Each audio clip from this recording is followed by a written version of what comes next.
Beralih ke informasi lainnya pemirsa, di sisa pertandingan kompetisi Liga 2, Sriwijaya FC akan kedatangan 5 pemain pinjaman dari Persib Bandung dan 1 asisten pelatih Persib Bandung yang rencananya akan tiba pada Jumat malam.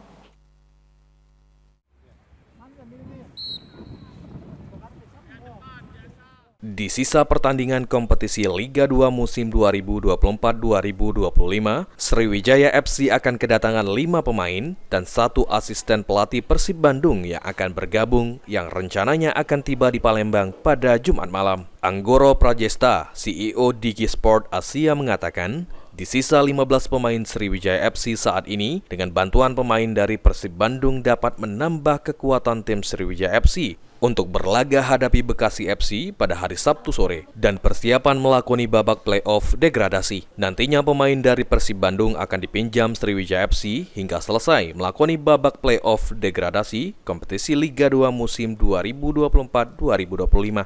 Dan untuk pemain pinjaman yang dari Persib untuk SFC, kurang lebih ada 5 orang pemain binaan, nanti akan datang pada hari ini, Jumat malam akan datang ke Palembang, beserta 1 asisten pelatih dari Persib untuk membantu proses adaptasi dari pemain-pemain binaan Persib ini yang akan dipinjamkan ke Sriwijaya FC tentunya. Dan juga nanti juga dalam proses ini juga akan dibantu juga oleh manajer tim dari tim mudanya Persib. Nanti akan datang juga ke Palembang untuk melihat dan mungkin bisa berkomunikasi secara langsung juga dengan pelatih, head coach kita, supaya proses integrasi dan proses adaptasi pemain ini bisa cepat untuk menghadapi laga di hari Sabtu nanti, termasuk juga untuk laga. 5 pemain pinjaman yang akan bergabung ke Sriwijaya FC yakni Dery Febrian, Naufal Rizky, Dadang Supena, M. Akbar Najmi, dan M. Dava Fadullah. Eki Saputra, PAL TV.